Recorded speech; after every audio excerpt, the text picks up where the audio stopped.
tap into your most original thinking, organize your ideas, and create the opportunities to launch your creative work. Unlocking your world of creativity with best-selling author and brand innovator, Mark Stinson. Welcome back, friends, to our podcast, Unlocking Your World of Creativity. We are at episode 300. Who would have thought more than 3 years ago that we'd still be rocking and rolling? I just started a podcast thinking this will be something fun to meet new people and talk to people in the middle of a pandemic. But it's turned out to be a worldwide party every week and sometimes several times a week. I can't get control of myself. So we're going to be joined by a few of my previous guests. I want you to meet Marlene Sharp. You probably remember Marlene from episode 227, because I know all of you keep track of every episode and what number it was, February of 2023. I also have Nikki Nash, author of a book we'll talk about in episode 138 from November of 21. And Boris Meshkov is joining us from Thailand. He's a filmmaker and video producer. He was in episode 144, again in December of 2021. Just think about where you were. So welcome, everybody. Hello. Thank you. Welcome to everyone. Yeah. Nikki, maybe we could get started with you. Back then we were talking about a new book, which now it's been out for over 2 years, but a new book, Market Your Genius. How are you doing marketing your genius? I'm doing well. I think writing that book and releasing it into the world is still one of my favorite things that I've ever done. And it was so much fun. And I got the opportunity to meet you because of it, because I made podcasting a strong intention. So I feel like an OG now when you're going back. I'm like, we were there when it all started. Oh, but yeah. Well, I also think about you were Barbie Pink before pink was really a thing. I remember your backdrop, your book cover. I think you might have even been wearing a pink outfit. You were all in Barbie Pink before it was the thing. I was. And what's so funny about it is apparently pink became my color because I had these pink blazer that I always wore to conferences. And I think I had these pink pumps that I always wore, not at the same time, but I always apparently had something hot pink on, and I never really thought of it. And then people started saying that when they thought of me, like when they heard Nikki Nash, they thought of hot pink. And so I originally went with a different cover for the book. And then I shopped it around. My book publisher, they had someone do some cover designs. I think it was orange. I showed it to people and they're like, "When it's not you, like you're pink." I was like, all right, looks like we're going. I had to call them back and say, I know I told you I did not want a pink book, but apparently my audience is, where the heck is the pink? So that's right. We got to give the people what they want. Yeah, exactly. I'm going to need this book to be pink. I'm sorry that I steered you in the wrong direction. I love that. And it was all to support your coaching practice and your other business endeavors. Did you find the kind of lift you were and the credibility? People say sometimes the book is the calling card or the entree to bigger things, and then combining that with a podcast. Yes, absolutely. I think for me, the book has definitely opened up other opportunities for me. I think just Hay House is my book publisher. And so just that in and of itself has connected me with really great people, which is nice. But I looked at the book as a lead magnet. So inside the book, I have what do I call it? A companion course. Mm-hmm. And so every day to this day, I have new people joining my email list just because they've picked up the book or somebody gave them the book or they found it at the library or something. And they're just going to the website to get the materials that go with each chapter. And that's one of the most fun things for me because it's nice to see who's picking it up. I always ask, automatic emails go out, but I get their responses when I ask what they're up to, things along those lines. And it's a lot of fun. And I'm glad you reminded me about the Hay House connection. And in almost every podcast, I'm fascinated by the connections, just the who knows who and how you got the book deal to begin with. Remind us of that story. Oh my goodness. Okay. So people are like, how did you get this book deal? And I'm like, I broke every rule that is out there on how to get a book deal. That's what happened. I was told by tons of people who I had met who had traditionally published book deals that I had to significantly grow my audience and I had to do all of these things. And I was at a Brendan Burchard event and he had mentioned that he should be able to see what your goals are by looking at your calendar. And I realized that my goal was to write a book. And if somebody looked at my calendar, it was anything but writing a book. And so I kind of OD'd on book research. And I was Mm-hmm. like, how do I get a book published? If I got it published by someone, it's going to be Hay House. And I set that intention. I found this article that to this day I can't find about this woman who said, here's how I got my Hay House book deal. And at the time, Hay House was doing live events. And if you went to the live event, it was paid. They gave you the opportunity to submit a book proposal without having an agent and all of that stuff. And so I said, all right, I'm gonna send them my book proposal and they're gonna choose me. And I went to the event. I was sick as a dog, but I pulled it together. I got the microphone at some point. I don't know what I said because I must have, if people believe in channeling or something, like I don't know who the heck was speaking, but people clapped. And then I had people come up to me saying, oh my gosh, they're so going to give you a book deal. Still don't know what I said. Really wish it was recorded so I could watch it. But the head of editorial gave me her business card, told me to connect with her. And that kind of started everything. And she made me promise to submit my book proposal. I did. And then Reed Tracy, who is the CEO of Hay House, called me to let me know they were taking my book. And it's a whole nother story, but somehow I also got a mentorship with Reed and one other person for 3 months before that. And on the last day of mentoring, he found out that they're taking my book and he called me back and was like, I know we just got off the phone for our final mentoring call, but I just found out we're picking up your book. And I literally ran around the house screaming and then unmuted myself and was like, oh, that's delightful. I'm so glad to be a part of the family. I'm so After I just professional. After I did my happy dance screaming, I was like, now calmly respond. so That's my story. yeah. What's ahead for you for 2024 here as we look into our crystal ball? Yes, a lot of fun things. So between the book coming out and today, I actually ended up taking a lot of consulting projects for 7 and 8 figure coaching businesses and helping them with marketing, client retention, whole like customer experience, this whole thing. I have a business partner now, so that blew up. And we decided that for 2024, we want to go back to helping. We're still doing consulting and still working with large companies, but we're really passionate about building community and really passionate about helping folks that want to build coaching and consulting in these service-based businesses really build it in a way that's sustainable and that can deliver the level of wealth that they're looking to create for themselves and hopefully fund other opportunities. So 2024, I'm relaunching my accelerator that I used to have. And then my business partner and I are doing a community program together to really help those that want to thrive in this industry. Sounds like a lot of fun. People who are listening to this podcast are looking for partnerships and collaborations of all kind. What kind of encouragement can you give people to team up with somebody who's got some similar goals? Yeah, I highly recommend it. I think the biggest thing about collaborating is to always come with the giver's mindset. And really, the more that you're thinking about how can I help folks often without expecting anything in return, like collaborations and amazing opportunities will happen for you. And then if you are looking for specific collaborations, tell people about it, be intentional about it. The more that you speak about how you want a collaboration or a partner, the more likely it is going to happen. My business partner, I've known her for almost 8 years. I told her I wanted a business partner 2 years before we became business partners. And I wasn't even thinking about her specifically at the time. And we work really well together and it works out. And we've done other collaborations since. And it's really about being a person who naturally gives and then also being intentional if you have something in mind that you'd like to bring into reality from a collaboration standpoint. Yeah, sounds fantastic. There's a lot of intentionality, vision boarding, goal setting. It's all there, isn't it? And Absolutely. just taking the call. Say yes. Yes. Yeah. I Say love yes. I love that. It's great catching up with you. Boris, welcome. You're in Bangkok, Thailand. I talked to Boris just a few weeks after I talked with you, Nikki, and he was in Saigon at the time, Ho Chi Minh City, Vietnam at the time, doing some great work. I saw some of the videos, and I had just been to Vietnam myself a little bit before that. And I said, Boris seems like the kind of guy I want to catch up with. What are you up to, Boris? Yeah, thanks, Mark, for having me on your podcast again. It's really an unexpected pleasure. Yeah, you bet. Yeah, here I am now in Bangkok, Thailand, but still in Southeast Asia. For me, the past 8 years were 3 years in China, 2 years in Vietnam, and now 2 years here in Bangkok, Thailand, and I'm enjoying it.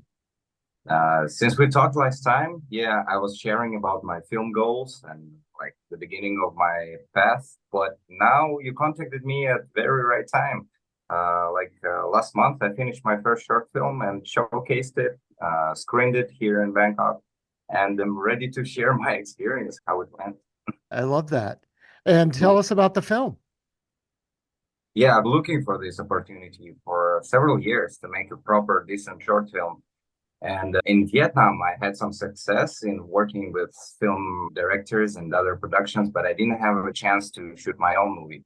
And Bangkok treated me really well this time. So all the scripts, all the concepts that I built in Vietnam, I'm working on it right now here in Bangkok. So after 1.5 years after moving here, like literally last month, I got a chance to have a camera for 12 hours for free with crew, with equipment, and so whatsoever.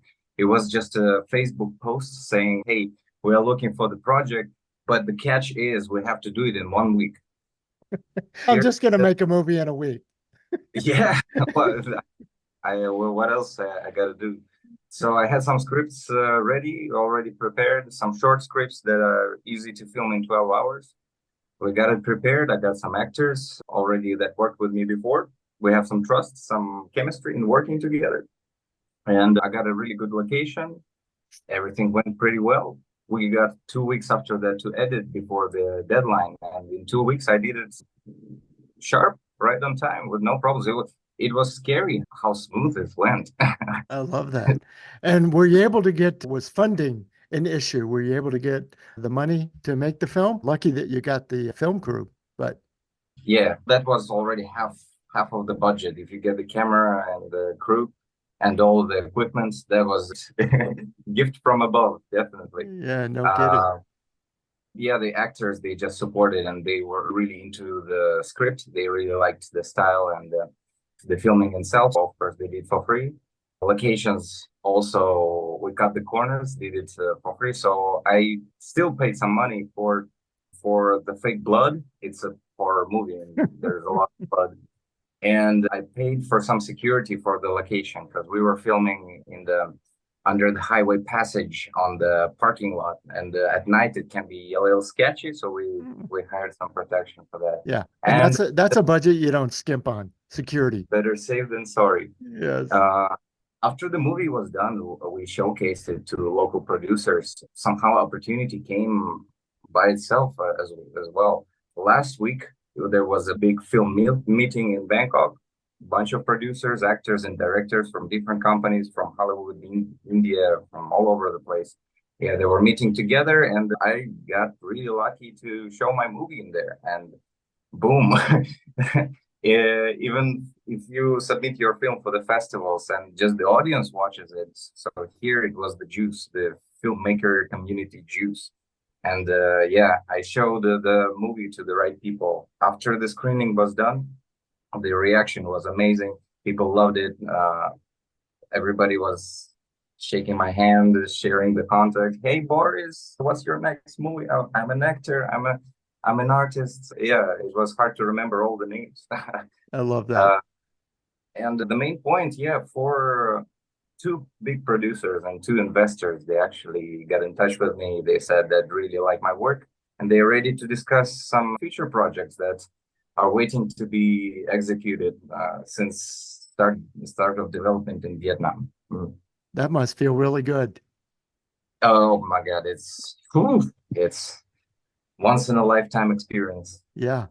And it has that kind of perseverance and resilience tone to it. It's I'm just going to keep working on my craft until somebody sees it. That's what I learned. Just keep your door open. Get ready for the moment that it will definitely come. No matter how long you wait, no matter how long you struggle, it will definitely come to you. Yes. Nikki reiterated that a moment ago. So we're just going to stand by our phones and wait for those phones to ring for sure. Yeah. Marlene, let's bring you into our conversation here. Last time we talked back in February, almost a year ago now, I also met the Pink Poodle of your Pink Poodle Productions. First of all, I feel like I would like to donate my interview time to Nikki and Boris because I feel like they have much more interesting stories. Oh, no. Much more interesting success stories. And especially Nikki, who is my soulmate in the color pink. Clearly, this was meant to be that we're on the same episode. Yes, indeed. And I am so fascinated with your story, Nikki, about Hay House. My therapist has recommended no end of books to me from Hay House. So I am a frequent reader and fan of the entire catalog. So kudos to you on that. And you can bet that I will be seeking you out after this Zoom is over. And Boris, my goodness, having a film career in Thailand, and I'm guessing that you're not originally from Thailand. So what an achievement. I can't even believe it. I do have a company called Pink Poodle Productions, so it does fit in it comes all the way around. That's right. With Nikki. Well, Marlene's involved in animation and Japanese animation. So we got the Asia connection going there. But all the animation, both from scripting and voicing and production. And Marlene, we just discovered the Small World connection with Rich over at Nickelodeon in the last couple of weeks. Right. That is right. Yes, Rich Magalanis is a friend of mine who turned up on Mark's podcast, and that was really delightful to see him on there. Shout out to Rich. I hope you're listening, and if not, I'm coming to get you. There you go. And he pretty much offered that his door is open and he keeps his lunch and cocktail calendar clear for just these kinds of connections. Oh, did he tell you about the shindigs? The shindigs, yes. Have you been to a shindig? Yes, I have, and it was really outstanding. So Rich, just a little backstory for those of you who might not know who he is, a fellow animation producer. He lives here in Los Angeles, which is where I am. And so I know him from the kids' entertainment business. And he had a long career at Nickelodeon. I believe after Nickelodeon, he might have been at Saban Brands. Yes. Okay, so we're pals, but during the pandemic, I guess he was just itching to get back out and network with people because he is very charismatic and he's great in person. So the minute the air cleared and he was able to host a live event, he just went for it, and he reserved this room at a bar and grill in North Hollywood and just willy-nilly sent out invitations to everybody that he knew in the industry. And he's done, I think, 3 of them now. I went to the one back in January or February, but he's done a few. And it was really just so wonderful to reconnect with all former colleagues and meet new people and so forth. And there was no other purpose except reconnecting and networking. And it was come as you are, bring your friends. It was like a teenage spontaneous gathering, except none of us were teens. That's so right. We all worked in kids' entertainment, more or less. And the fact that it was all comers. I think he told me that he was expecting 10 or 12 people because people really weren't going out yet. And I think that, I don't know, 50 people came, and the next one was even bigger. It's, I got to get a bigger room. It's just these things. And isn't it the lesson? I think the thing I took away from that whole thing, and Marlene, you know better than any of us, but that just going out, just being in the room, it's like I met a writer, I met a voice, I met a producer. You're just going to make the connections if you put yourself out there sometimes. Yeah, and that is definitely a benefit of living in Los Angeles too, because going out might just constitute going to the grocery store. Because you never know, you're going to meet the veggie aisle. Oh, I had a wonderful experience at Trader Joe's a couple of months ago. I'm working on social media for a nonprofit that I won't get into the ins and outs of it. But anyway, I was this is so bizarre, but I was meeting with a collaborator before my grocery store, before my visit to Trader Joe's. And we were just talking about potential collaborators. We were thinking of, we wanted to do some social media posts with people who are on procedural shows like Law and Order or NCIS, like those types of things. We were thinking like, oh, if we could interview somebody who worked on one of those shows or something, but we didn't.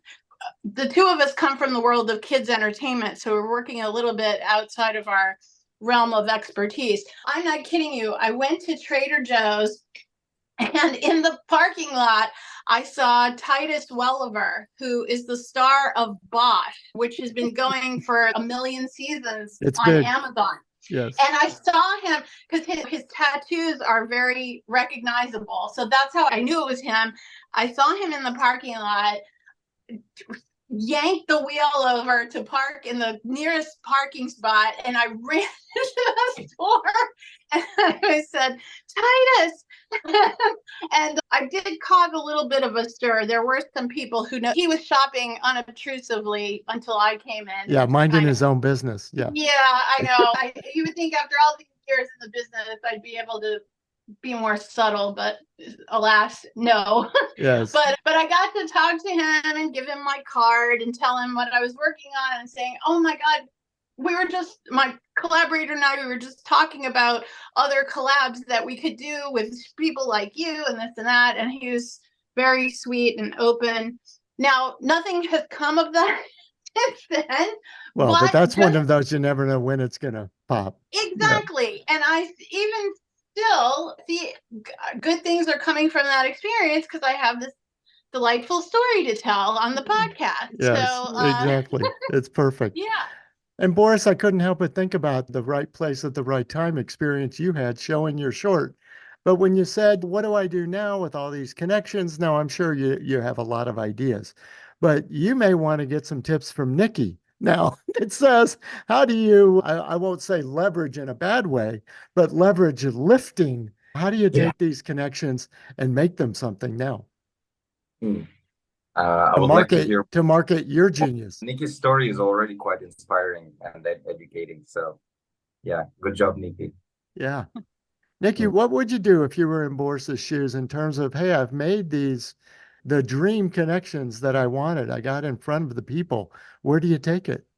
Yeah, I would go back to something I said earlier, and I would check in and see how you can serve them, see what they're working on, what's next for them. Are you able to make connections for them that may not seem huge to you, but it helps them. It makes their lives easier and better. And I think one of the things about today is, I don't know if it's a mentality or if it's the easy access with social media and the internet that's been around for a while, but people tend to be always contacting and reaching out because they want something. They want to sell you something. They want you to do something. And so I think there's a lot of value when, particularly if you don't have anything that you need from them right now, is to just show up and ask how you can be of service. And that's something that goes a long way, because when you do have something in mind, people are way more likely to support you just because you're their friend, because you're there for them, because you don't need anything. Like, you're there when you don't need anything. You essentially don't want to be the friend that only calls when they want something. You want to be the friend that's there all the time, even if you're just starting a friendship. And so I think that's probably the biggest thing that I would start doing.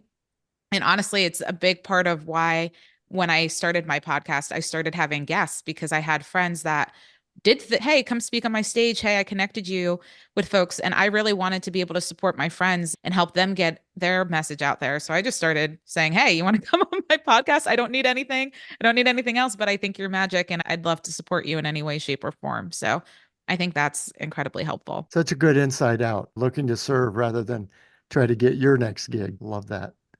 Guys, it's been great catching up. This is like my virtual coffee hour right here.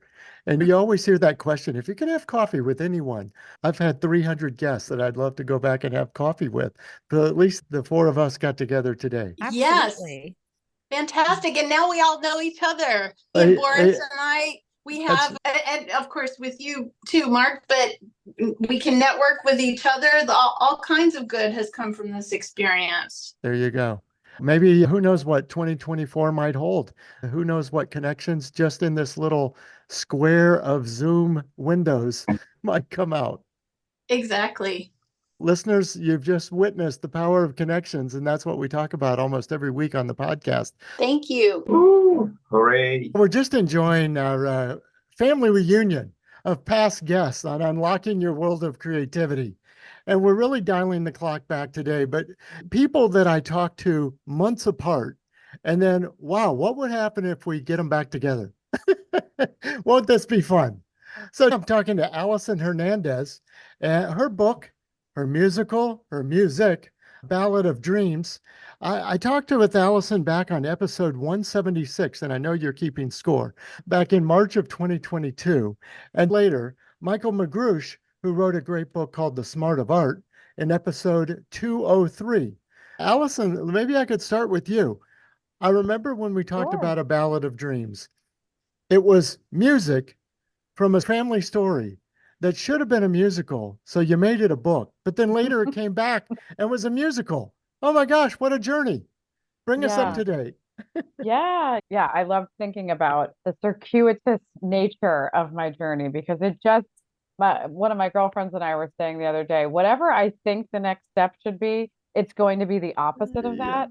So that's just my theme now for my artistic process is whatever I think is next. No, scratch that. It's going to be something I totally haven't even thought of yet. So yeah, in the past year, let's see, we released the album, so a concept album of the actual music that's out on wherever you stream music, Spotify, Apple, YouTube, Amazon. So that was a really fun process getting in the recording studio with a bunch of friends and producers, and we recorded 17 songs from the musical. Wonderful. And then a girlfriend of mine, another actress friend of mine, we recorded an audiobook in our closet, as you do now, or as we did during COVID.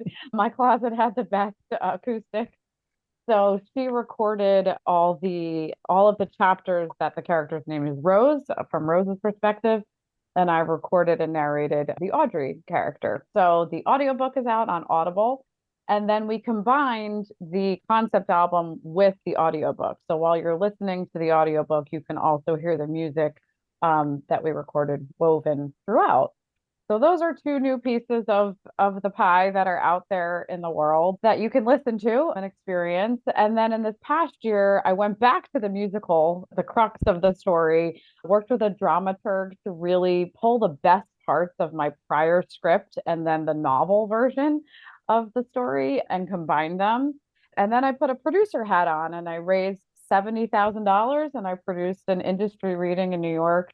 We had 2 amazing weeks of rehearsals with a bunch of Broadway stars, worked with music arrangers and directors and having stage managers and a general manager and the full true creative team of collaborators and got to perform and do that show that I wrote and composed and wore all the hats for 2 weeks, which was just life fulfilling and amazing. And there was so much love in the room. So yeah, that's what I've been working on.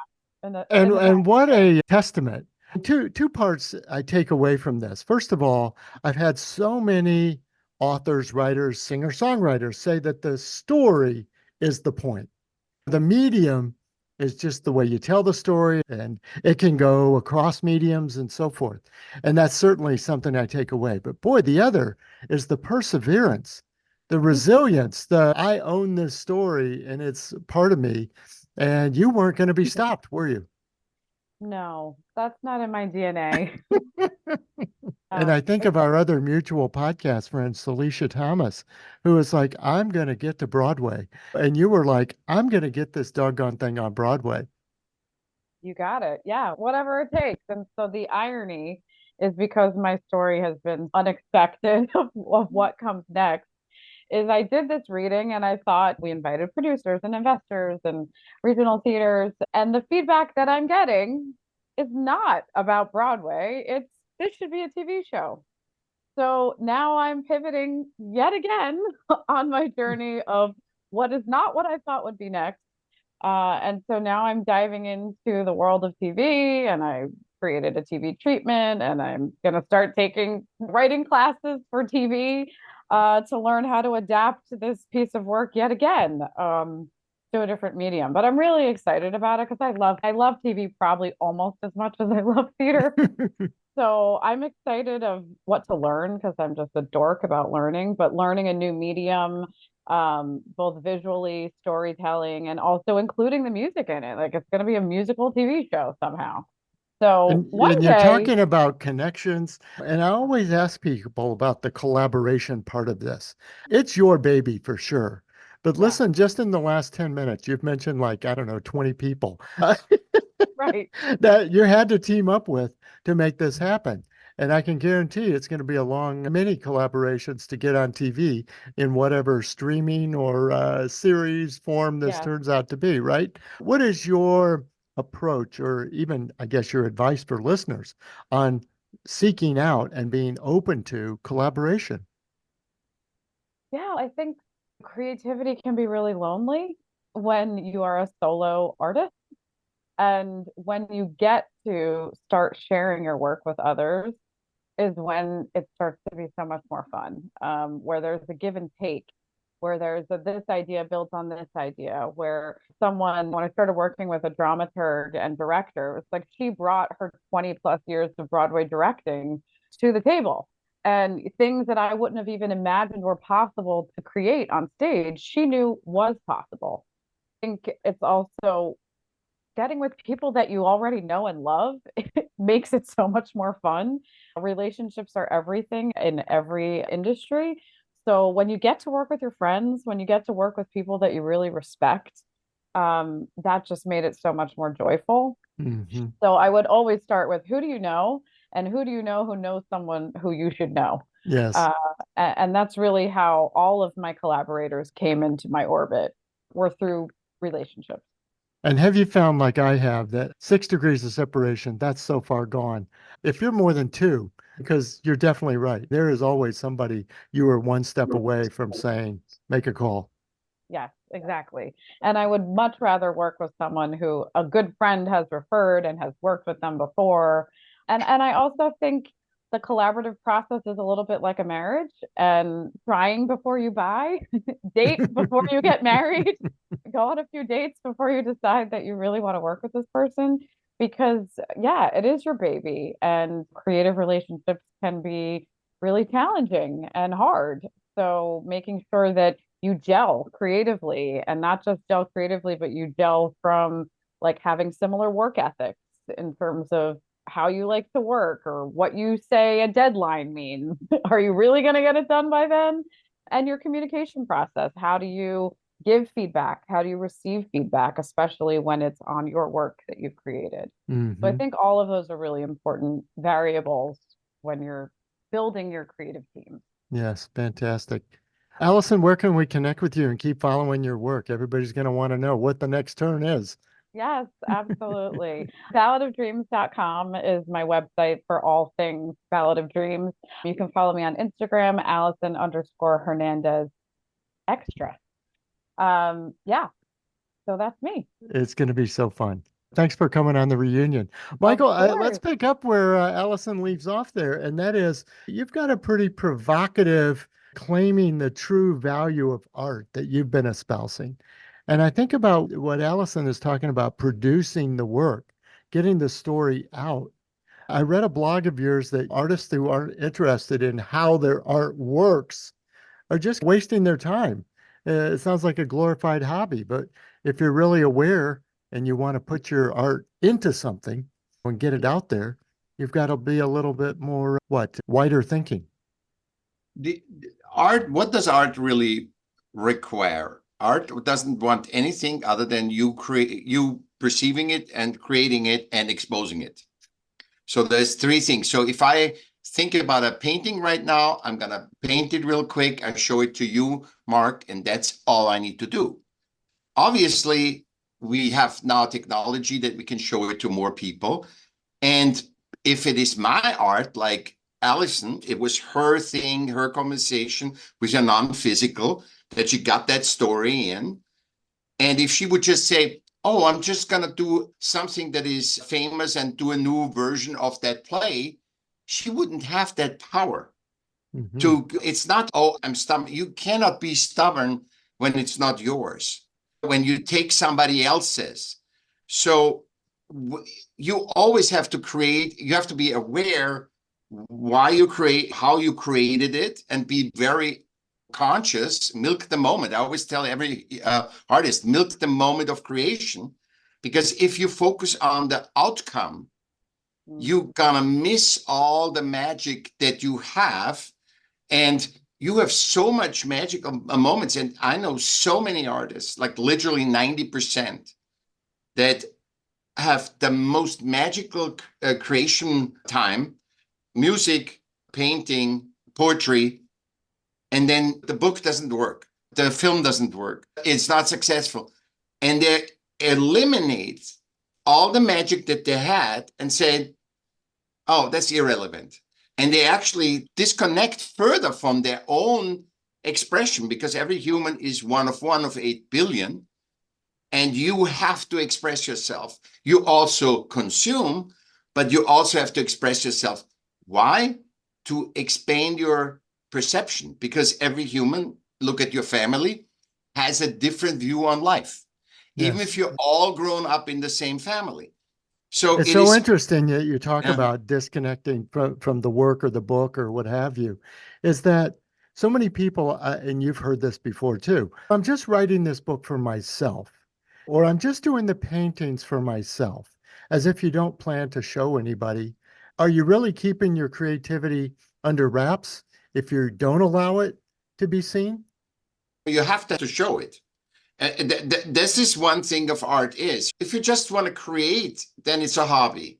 But if you experience art, you have to create whatever comes in, your inspiration, writing a play, writing a musical, painting a picture. And then you have to expose it at least to somebody. You can't, it's like you're going out, you're dressing up in a suit and everything, and then you don't go out. You just go out and sit in your room. Why do you dress yourself up and be creative in how you present yourself as a lady, for example, right? You make yourself up and then you sit at home and stare at the wall. No, you got to go out to express. You don't have to go out to 1 million people. You're not Beyonce or whatever, but you have to go out to see at least your date, your friends, while you're going out. I love and the that. same is with art. You got to show it to somebody, because it's in the self-perception of you think you look great, and in the perception of others how you look, that you discover more of who you are. Because when you, for example, say, okay, I got to get this red handkerchief here, and then the people make a stupid comment on the red handkerchief because I thought they will like it, then I know next time I better go with what I like, a green one or a blue one, and not worry about, never worry. Rick Rubin says that always, don't worry about the people. Make the best that you can, and all you can as an artist is to do the best and then let it go. Yes, because but it's no wonder we question ourselves, though. Will they like my red scarf? Allison, when did you pass the threshold of, this is a great family story, I really like it, it means a lot to me, but what if I put it out there? What if I write a book? What if I try to get it on Broadway? And what if people don't find it as compelling as I did? There must have been a point where you passed that. Oh, yes. I think I kept circling around it. It felt a force that just had to come out of me. And so, to Michael's point, I really didn't care if people liked it or not. I knew that I had to tell the story, and I knew that I had to write this music because it just wouldn't stop coming out of me. So once it finally stopped, once like the valve was turned off, it was like, I can't just stop working on this thing. What's the next step? And what the next step is to share it with someone. The next step is to give it to someone to read. The next step is to, this was like pre-COVID, get 10 friends together in a room in New York and read it and hear it out loud, not for having an audience, but to share it and to get that first level of feedback. What do you think? Is this a thing? Is this actually a musical? I don't know. Yes. Yeah, so that was and the Michael, first step, was I sharing it. recently heard that Rick Rubin interview, and just to twist it and continue it a little bit, he did say, don't worry about the audience, because if you're writing to please the audience, you won't make the best work because you're trying to please somebody else. Yeah. But if you make the work as passionate as you are about it, then that's what the audience will love. So it was a counterintuitive. The more you put of yourself into it, the more the audience will appreciate it, right? And never think about they're gonna like the red versus the green or the higher pitch, or they like some violins better or whatever. Never do this. You gotta get off. I always, when I teach artists, I say, you gotta get off on your own work. If you wouldn't if you wouldn't buy your own work, how can you ask somebody else to pay? And see, if you don't make something that say, oh my God, if I could just buy this, I would buy this because it is not available. That's how you create art. If you don't like it, I know so many painters said, would you hang this out? Would you pay $1,000 for this? Not $500. Would you pay $500 for this painting? And they said, no. I said, why then don't even put it out, you know? Yes. And I tell you, the pricing across all creative industries, right? And you mentioned that $1,000. Somebody says, I painted this, I'm going to sell it for $100. Why not 1,000? Why not 10,000? Why are you judging it to be worth 100? So we're prejudging our work all the time, aren't we? Yeah. And that's why it's better to have somebody where I say, hey, Mark, can you sell this for me? And have somebody else to do it for you. That's a better thing because they know the market. They're probably better also dancing in the system market, what's best. And they can push it better. They can use their creativity to sell you a product better. Mm-hmm. But I know what's the Lagerfeld, the designer, he never asked anybody. He just said, what would you pay? And if you say the wrong number, you wouldn't get him, obviously. If you said, okay, do Chanel collection new and we get to pay you $1,000, he would say, okay, see you later. Thank you very much. Yeah. So he did this alone, but he's one of the few that really did a perfect pricing for himself. Michael, what do you see in your crystal ball for 2024? I don't have goals because I don't make goals, because when I make goals, then I'm doing exactly what I said. I'm saying I want this. And when you want something, you're not here. The fulfillment is with other humans, that you experience with other humans every moment. So I'm not right now thinking, oh my God, my dog, I need to do this, I need to do that. I'm right here with you fully, and I give you 100% of me. And that's why I don't make, because 96% or 97% of New Year's resolutions are never held. Oh, exactly. So it is a tremendous thing of self-shaming and self-guilting when you try to say, next year I'm going to do, I have 7 books written, and I wanted to finish that 6, which is almost finished. They're both finished, basically. And I thought, I'm going to finish the AI book first. And then something else came up. And it's like Allison saying, it pulls you and you feel it's more right to do that instead of going right away to television. So it gets you somewhere. And I think when you're in touch with us, life is way easier. It's just easier. Mm. And to be available for those opportunities. You're right. Sometimes if you think you have these 10 goals and this one other thing comes up, you're like, well, I'm too busy for that. Yeah. Yeah. So just to be available. Michael, where do we find you and follow your work coming forward? Simple, michaelm.com, Michael with 2 L's, michaelm.com.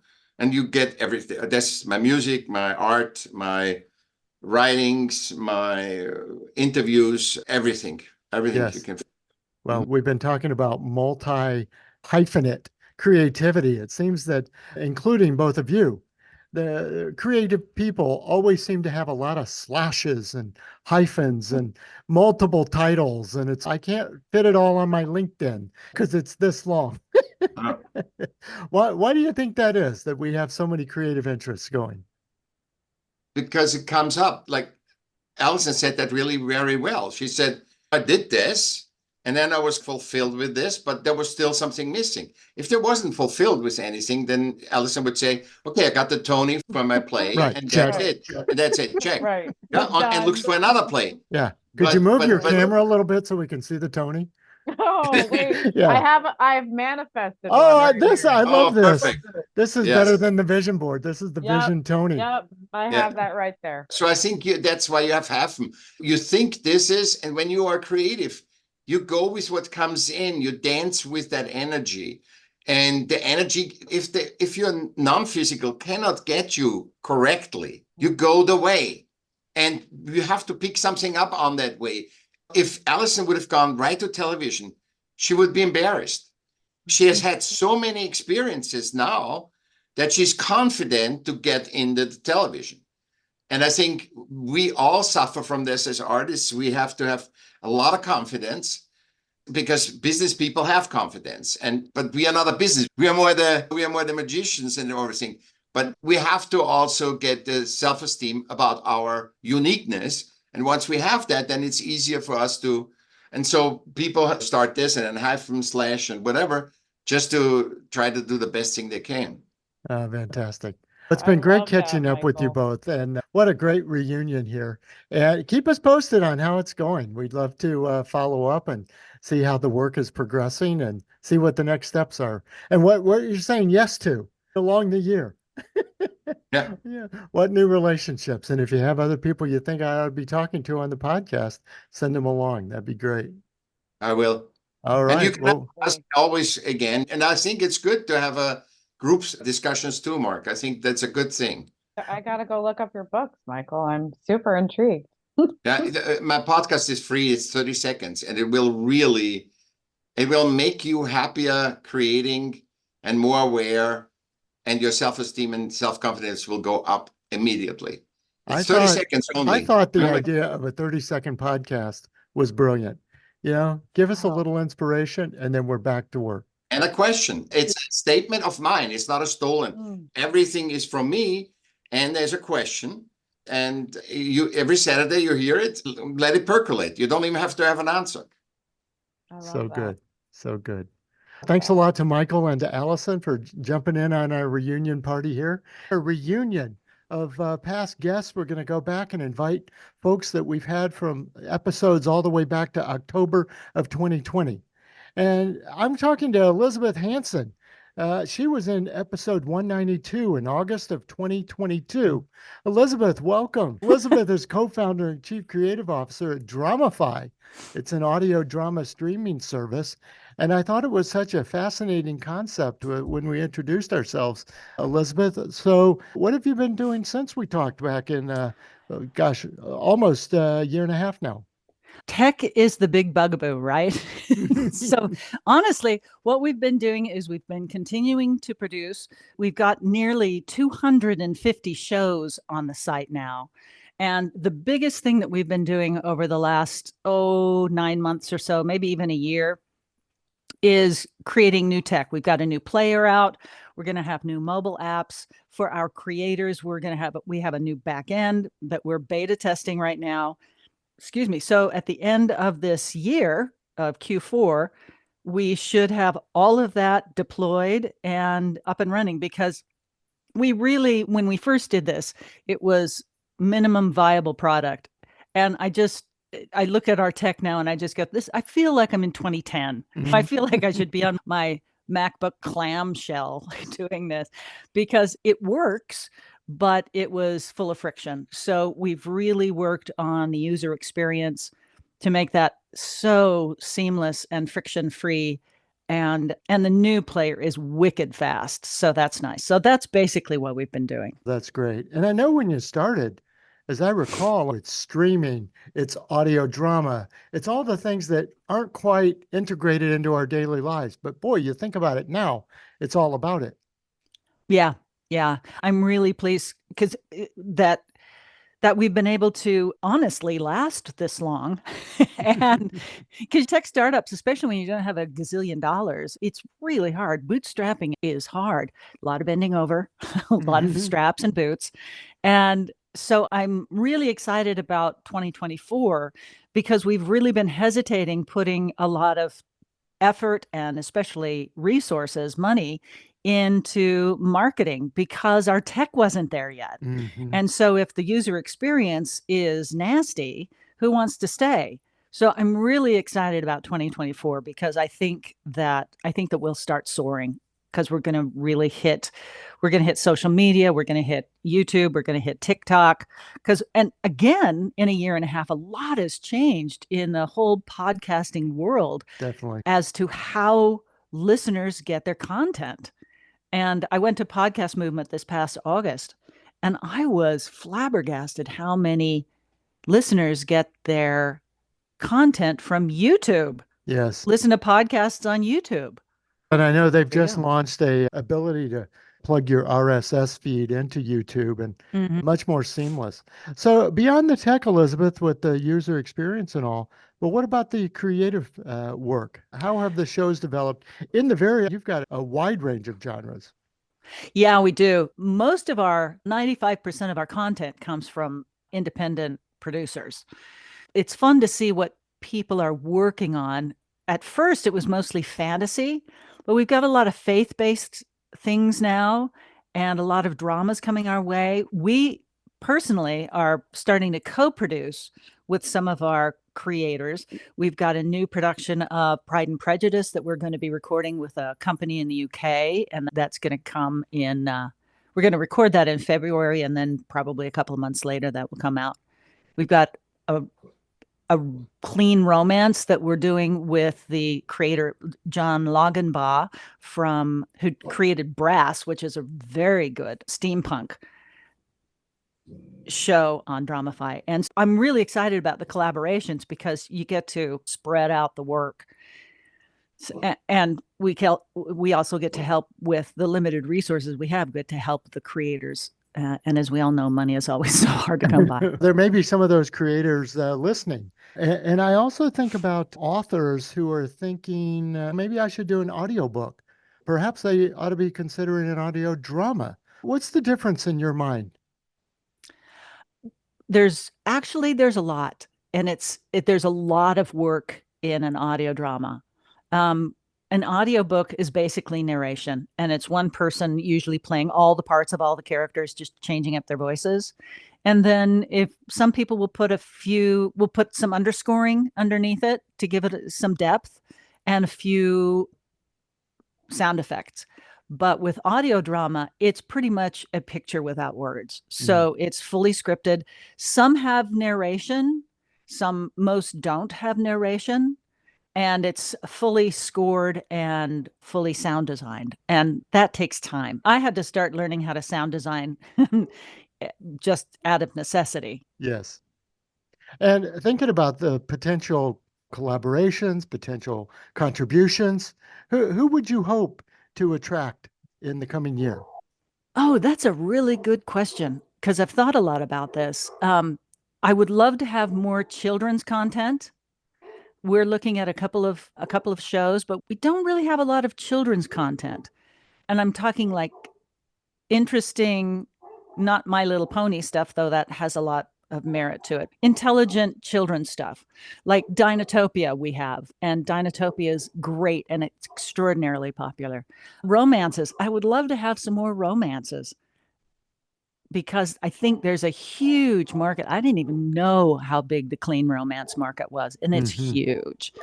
So I'm thinking about doing a Western as well, because one of the things that I'm finding is that if you got a screenplay out there, and it's a good screenplay, but you haven't been able to get a producer interested in it, screenplays are great to adapt into audio dramas. They really are. Fantastic. I know people are going to want to reach out to you, number one, to connect with Dramify and listen to some of the shows, but perhaps find out how they might contribute and collaborate with you. Where can we find you? Elizabeth at dramify.com. It's pretty easy. Thanks for coming on our little reunion virtual coffee here. It's great to catch up with you. Thanks so much. And my dog thanks you too. That's right. We thank the whole household. Thank you so much for having me on. I really appreciate it. It's good to see you again. Friends, we're continuing our virtual class reunion for our 300th episode of Unlocking Your World of Creativity. We're just going back. We've got the class of 2022 here and the class of 2021. Yes, it's going to be a great conversation. Eric Cabral is here, And Jacoby is here. Welcome, Eric. How you doing? I'm fantastic, Mark. It's always good to see you and to check in once in a while, right? It's been too long, man. Way too It long. has been too long. And as you came on, I am imagining in the back of my mind a Lizzo song playing right now because, and everybody doing high fives and hands on the ceiling kind of thing. We're checking our nails. We're feeling good with Lizzo in the background. For copyright reasons, we can't do that. We're not doing that right now, but we're hearing it in our heads. And that isn't that good enough. No government official can take that away from me right now.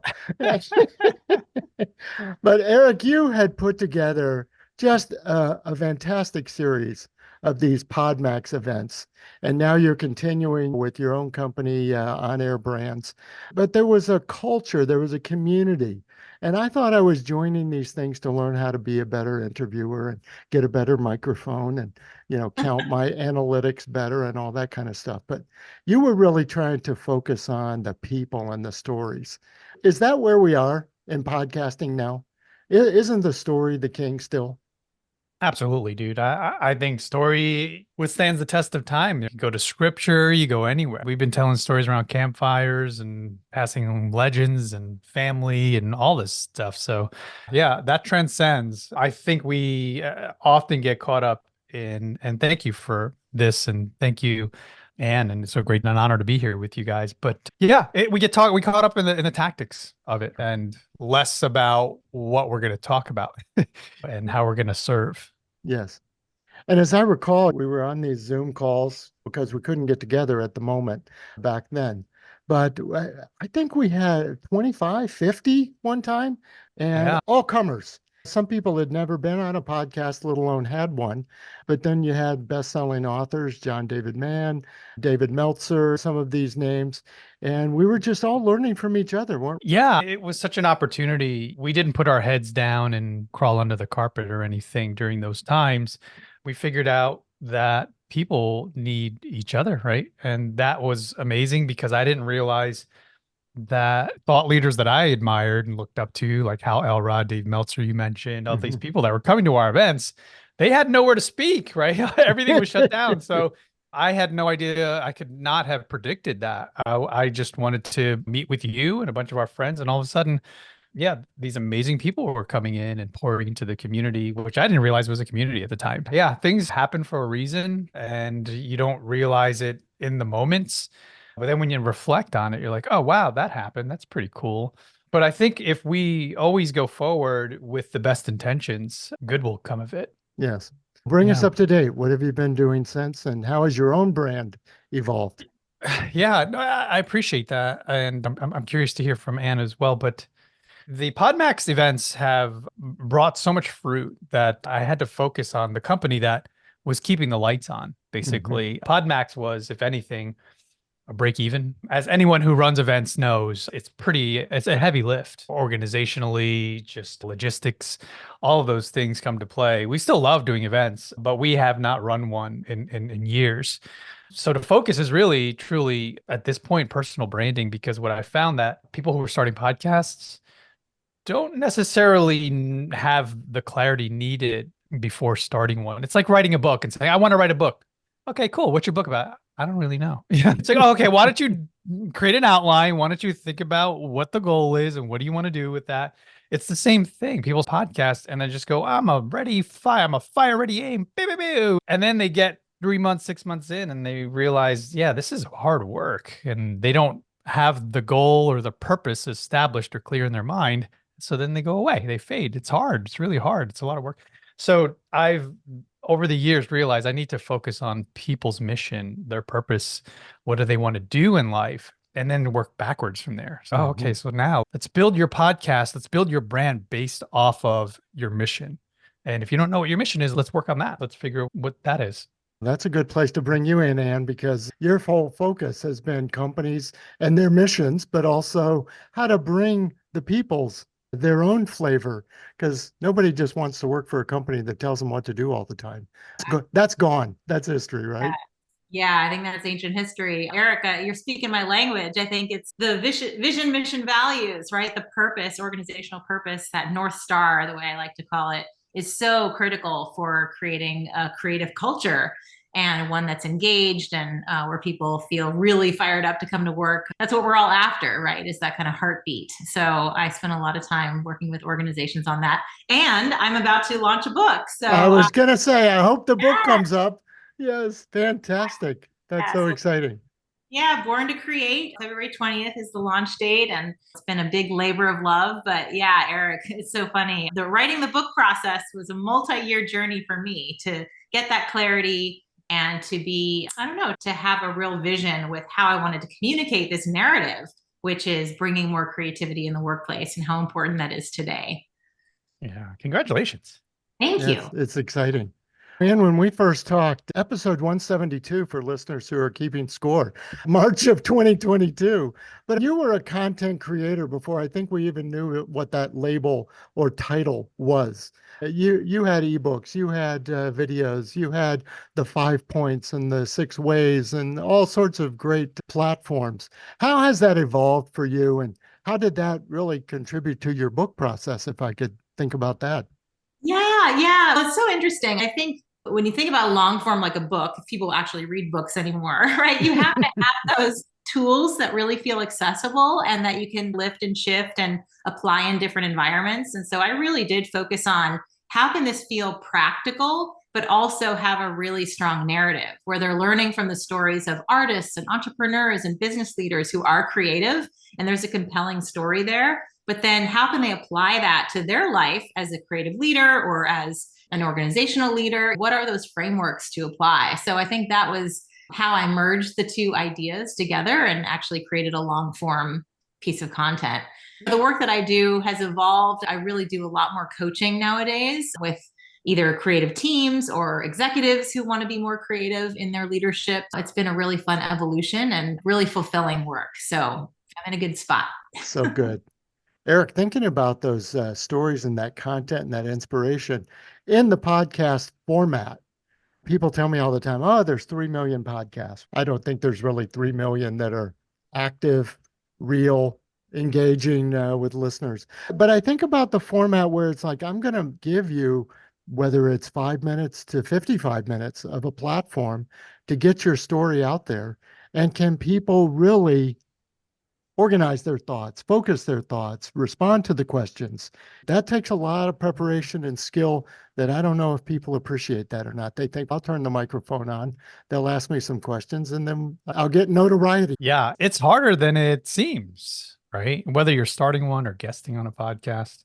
Like you said, it takes some organization, some prep work for sure. It's not easy. It's like saying, I'm going to be a stand-up comedian. I'm going to go to open mic. Anyone who's ever tried that, aside from the fear of public speaking, the thoughts on the fly, being witty or funny and all that stuff, if it doesn't come naturally for you, it's work. It's a muscle that you could build over time for sure. Just like writing in any skill set, it takes some level of creativity. To Anne's point, I'm really curious about it. And my podcast hosting, I have to fight that muscle because I want to ask her a bunch of questions, and I have all these thoughts as she's speaking. I'm like, oh, I want to go down that rabbit hole. I'm like, no, this is Mark's show. It's so difficult, right? As but that's the beauty of the reunion. We're just standing here having drinks. Yeah. I don't know about the people in the background there. These people aren't going to go anywhere at this coffee shop. They haven't moved in years. But to merge the two things, I think that as adults, as we get older, we often forget the creative side of ourselves. And I'm a creative at heart. That was my profession when I was in corporate America for 21 years. So I finally left and I was like, oh, I'm going to go become a real estate investor, which was not creative. There were aspects of it where you had to be creative with financing and things. But in terms of like visuals, I ended up creating a multimedia creative agency because that's what I knew. And that's where my purpose lies and my superpower. But what I'm getting at, and I'd love to hear Anne's perspective as well, is it's really just tapping into, if you have children, especially, I have young ones, 9 and 6.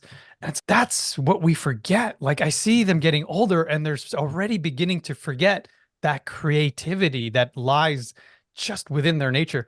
And as adults, it's like, how do we put ourselves in positions and environments and situations where that's what we tap into? Because that's where we find the most joy, because that is in our DNA. We have to be creative.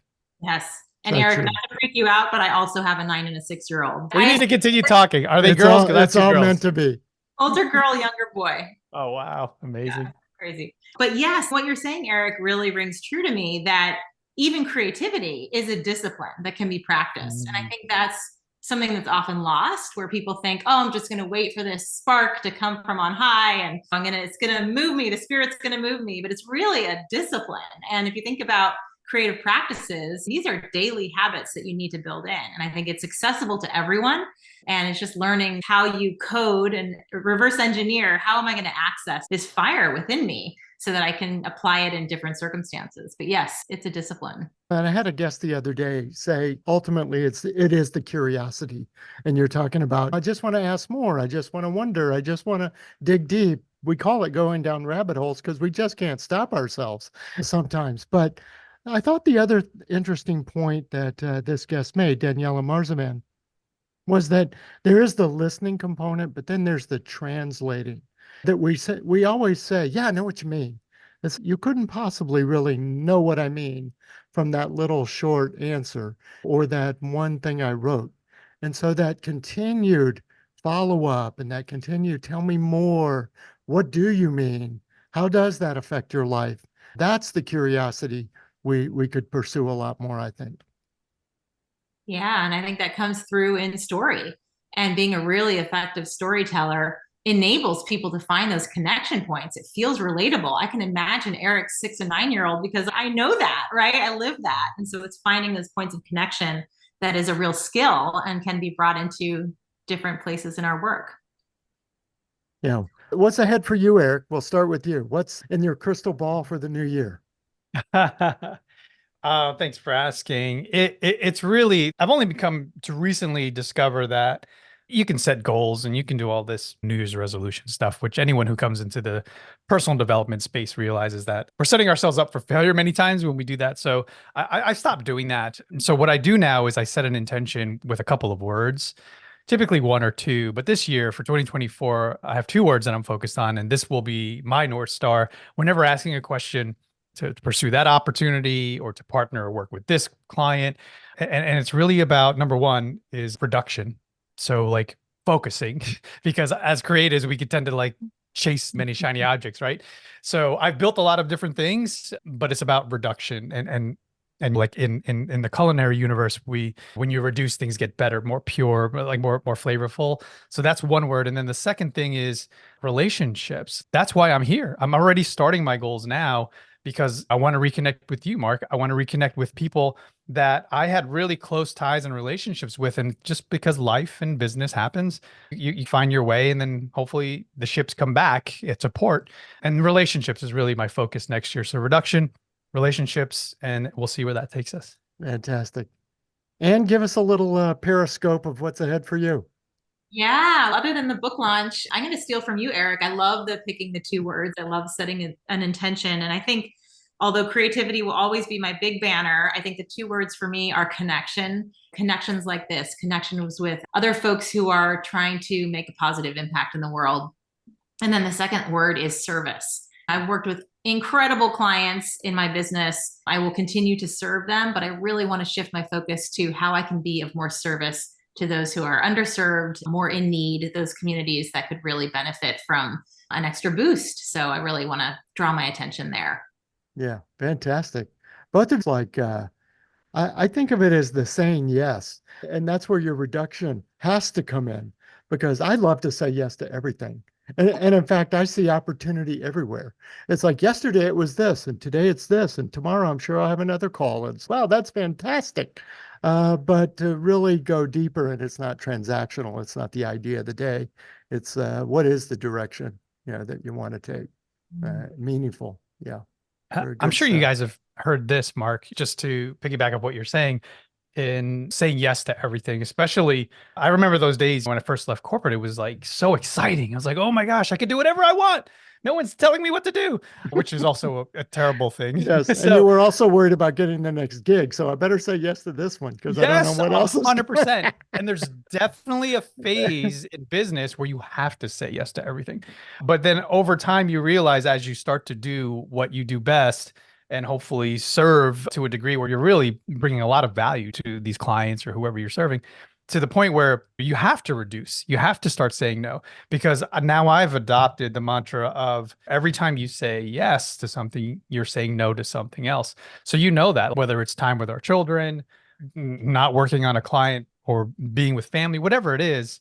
Yeah, I'm blessed to be in that phase of life and business where, oh, now I'm recognizing, oh, I'm going to say yes to that, but what's going to suffer as a result? Mm-hmm. Yeah, being conscious of that opportunity cost. Yeah. Yes, Really powerful. 100%. So good. It's been What about great you, spending Mark? time. Oh, my intention for the year. Let me take a quick gander at my vision boards back here. I do a new vision board all too often. And again, pretty pictures sometimes, but I want to continue. And this sounds cliche, being that we're on a podcast right now, but being a voice for this kind of creativity, and even further, maybe for some higher level consciousness, spiritual practices, caring, self-care, caring for others. And I think there's not enough voices for that. And so if I can, and if it's not my voice, we'll bring somebody else to the other microphone and let them share. But I feel like I have a channel or two that let some people say some good things, because the world really needs some good vibes right now. Mark, since this is your 300th and we should be celebrating you as well here, are there a couple of things that happen as a result of the podcast that never would have happened if you didn't create this platform? Yeah, sure. I've been invited to other podcasts that I don't think, because we made some of these friendships, connections, relationships, but there will be a book or two. You think about 300 episodes, there's a lot of good people in there. And I've done some greatest hits from the musicians. I've learned a lot about artists. And again, went to Nashville to meet a couple of them, been to LA to meet a couple of guests live. Once the world started opening up, relationships happened. And I thought they might, because I'm not afraid to get on the plane and go to LA and meet people live. Some people don't want to do that, so they hide behind this podcasting thing. But so I would say meeting new, cool, creative people. And then, as what I was saying, the voice, if I can tell their stories in a book that says, here's the lessons I learned from 250, 300 creatives worldwide, that's pretty fun. I've also talked to people in countries I couldn't find on the map. So when I said it was going to be the world of creativity, and then I really found that this could be a thing. Find countries when you talk to people in places that you wouldn't know about otherwise. And then again, a couple months ago, I went to Oslo to meet some of them. So it was fun. I would say that's the doors that have opened for me, Eric. Amazing. And that's why I wanted to have you on. I wouldn't be the podcaster I am today without those few interactions. Because mainly, and I tell every episode I say this, that it's the confidence to get our work out in the world. And so the practice was the confidence. It's like, I can do this. I can talk to these people. I've never had much of an imposter syndrome. My ego is pretty strong. Those who know me will agree. But it's been fun. It's awesome. I love the mention of creative confidence, because I think that is a real barrier for a lot of incredibly creative people, is that kind of self-regulation, self-editing, self-criticism. It's so easy to do. And how do you break through to connect and find that connection that's authentic without feeling that imposter syndrome that you talked about? Yes, exactly. Fantastic. I can't thank you guys enough for coming by our virtual reunion here and catching up with people from New York to LA, all the way even to Bangkok, Thailand. Congrats, Mark. It's a huge Yeah, Thank congrats, you. Mark. Thank you. It's amazing, dude. I'm do so it. happy for you. Thank you. And listeners, thank you. This podcast wouldn't happen without you tuning in week over week and learning about all these creative lessons that we gather from the guests. So keep coming back. We're going to continue those around the world journeys. We're not stopping now. We stamp our creative passports in places all over the world to find out how to get inspired, how to organize ideas, and most of all, gain the confidence. And as we've said today, the connections and relationships to launch our work out into the world. So until next time, until episode 301, I'm Mark Stinson, and we're unlocking your world of creativity. Unlocking Your World of Creativity with best-selling author and brand innovator, Mark Stinson. This program was produced by BSB Media, creators of IntelliKey Leadership Stories, Unlocking Your World of Creativity, and The Peace Room. Love.